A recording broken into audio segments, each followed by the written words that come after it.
ہم نے اللہ سے نہیں کہا کہ ہمیں پیدا کرو پھر ہم اللہ کا شکر کیوں ادا کریں. بالکل یہی سوال میں نے غامدی صاحب سے بھی کیا تھا, انہوں نے اس کا جواب دیا, اور پھر اس میں نے کچھ ویلیو ایڈیشن بھی کی تھی. میری یوٹیوب کے پر آپ ویڈیو دیکھ لیں, اللہ نے مجھے میری مرضی کے بغیر کیوں پیدا کیا. اس ٹائٹل سے بھی ہے اور اس ٹائٹل سے بھی ہے, غامدی صاحب سے اللہ کے متعلق ایک مشکل سوال. تو اس کا لاجیکل آنسر دیتے ہیں ہم. قرآن اس کا جو آنسر دیتا ہے وہ تو دو ٹوک ہے. لا یسأل عما یفعل وہم یسألون. اللہ کو کوئی پوچھ نہیں سکتا کہ اللہ نے یہ کام کیوں کیا, وہ ہر ایک کو پوچھ سکتے ہیں کیونکہ وہ کریٹر ہے. اللہ نے تو اس سوال کو بین کیا ہے. اس کا جواب یہی ہے کہ جو اللہ کی مرضی. اچھا اب آ جائیں لاجیکلی, چونکہ پورے قرآن کا ایک مقدمہ ہے نا, اللہ کا شکر میں کیوں ادا کروں. اس لیے میرے بھائی, آج بھی اگر آپ کو کوئی یہ آفر کرے, پہلے تو چھوڑ دیں کہ تم اپنی 50-60 سال کی زندگی میں بس یہ ایک موٹی موٹی چیزوں کا خیال رکھ لو, روزانہ 5 وقت کی نماز ہے, رزق حلال اور حرام میں فرق کرنا ہے, شریعت کی چند ایک پابندیاں ہیں, سیکس ڈسپلن ہے جس میں ہمارا ہی فائدہ ہے کہ ہم کوڑ کوڑ کے زندگی نہ گزاریں, ایک ہارمونی کے ساتھ زندگی گزاریں. تو پھر ہمیشہ کی زندگی تمہیں دوں گا جس میں تمہیں موت نہیں آئے گی, کوئی پریشانی نہیں آئے گی, کوئی بڑھاپا نہیں آئے گا, اور تمہاری مرضی کی زندگی ہوگی. یہاں تو تم 5 مرلے کے پلاٹ کی خاطر ذلیل ہوتے ہو, اور وہاں پہ سب سے آخر میں جو دوزخ سے نکال کے جنت میں جانے والا جنتی ہے, بخاری مسلم میں آیا, اسے بھی اس پلانٹ ارتھ سے 10 گنا بڑی جنت دی جائے گی. پلانٹ ارتھ جس کا صرف سرکمفرنس ہی 40,000 کلومیٹر ہے, یعنی آپ یہاں سے چلیں نا تو 40,000 کلومیٹر کے بعد آپ واپس یہاں پہنچتے ہیں.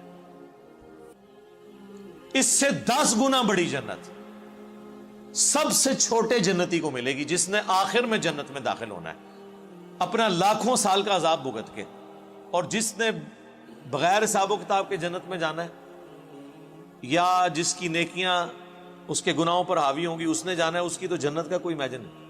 تو میرا خیال ہے دنیا میں کوئی انسان نہیں جو یہ آفر قبول نہ کرے, کیونکہ انسان کی دل میں جو اللہ نے شہوات کی اٹریکشن اور محبت رکھ دی ہے وہ اس کی متقاضی ہے کہ وہ اپنی اس ٹیسٹ کو ختم نہیں کرنا چاہتا. کس کی خواہش ہے کہ وہ اچھا کھانا نہ کھائے اور ہمیشہ کھاتا رہے مرتے دم تک؟ دنیا میں تو پاسبل نہیں ہے. کھانا پینا چھوٹ جاتا ہے, بیماریاں ہو جائیں تو خریدنے کی قوت کے باوجود آپ کھا پی نہیں سکتے. دنیا میں ارب پتی لوگ ہیں جو نمک مرچ والا کھانا بھی نہیں کھا سکتے, معدہ اجازت نہیں دیتا. اللہ نے سب کو بیلنس رکھا ہوا ہے, کسی کو ایک معاملے میں اوپر کیا تو دوسری طرف سے اس کی آواز نکال دی ہے.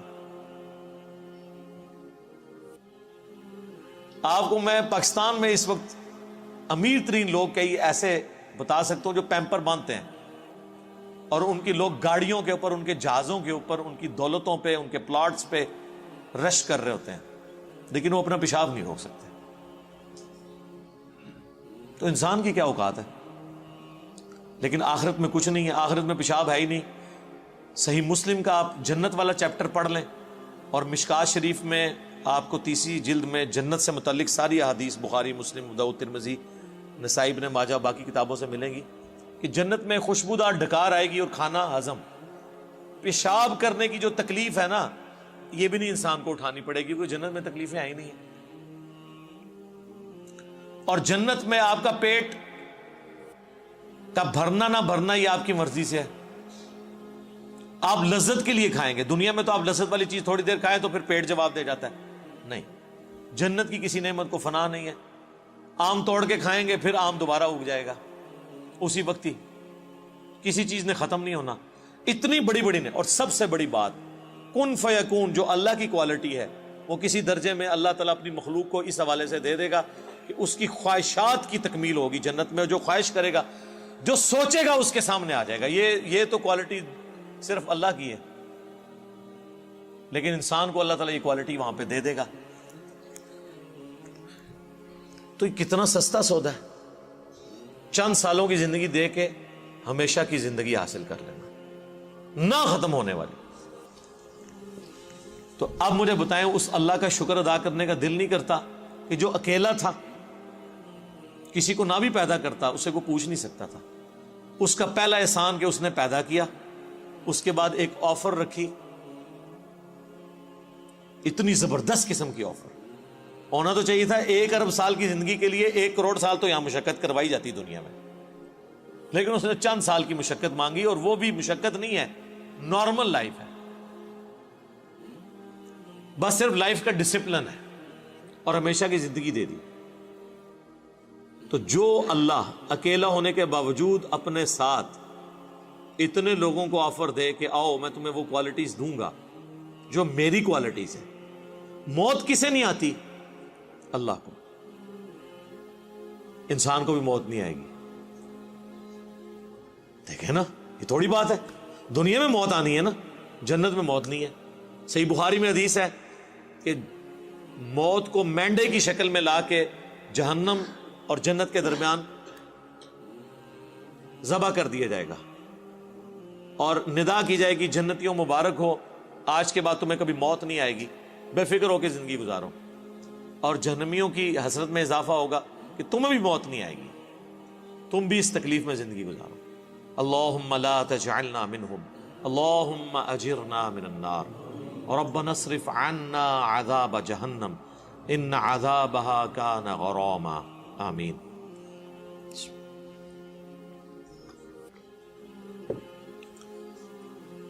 اللہ کی ذات کو جب آپ اس پہلو سے دیکھیں گے تو آپ کے اندر سے, آپ کے ایک ایک ریشے سے اس کے لیے شکر کے جذبات ابھریں گے.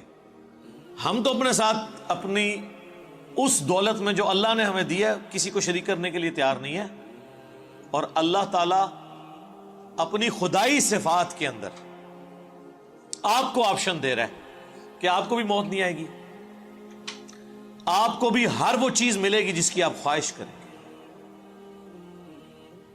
جو آپ خواہش کریں گے وہ آپ کو ملے گا. اور اللہ تعالیٰ کسی نعمت سے لطف اندوز خود کوئی نہیں ہو رہا. اللہ کھاتا ہے کیا؟ اللہ کی کوئی بیوی ہے؟ اللہ کے کوئی بچے ہیں؟